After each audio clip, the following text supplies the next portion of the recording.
আসসালামু আলাইকুম রহমতুল্লাহ। সুপ্রিয় দর্শক, আশা করি সবাই ভালো আছেন আল্লাহর রহমতে। দর্শক, জানিয়ে দেবো আগামীকালকে আবহাওয়া আপডেট সম্পর্কে। আগামীকাল 14 মার্চ 2026 শনিবার বাংলাদেশের আবহাওয়ায় আংশিক মেঘলা আকাশ সহ কিছু এলাকায় বৃষ্টির সম্ভাবনা রয়েছে। তাপমাত্রা: সর্বোচ্চ তাপমাত্রা 32 ডিগ্রি সেলসিয়াস এবং সর্বনিম্ন 23 ডিগ্রি সেলসিয়াস থাকতে পারে, তবে কোনো কোনো এলাকায় দিনের তাপমাত্রা কিছুটা বৃদ্ধি পেয়ে 24 ডিগ্রি সেলসিয়াস পর্যন্ত পৌঁছাতে পারে।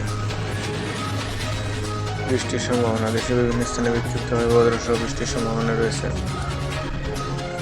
আর্দ্রতা ও বাতাসে আর্দ্রতার পরিমাণ দিনের বেলা 60% থাকতে পারে এবং দক্ষিণ দিক থেকে প্রতি ঘন্টায় 13 মাইল বেগে বাতাস প্রবাহিত হওয়ার সম্ভাবনা রয়েছে। আজকে সারা দেশের সর্বনিম্ন তাপমাত্রা: বান্দরবান 33.8 ডিগ্রি সেলসিয়াস।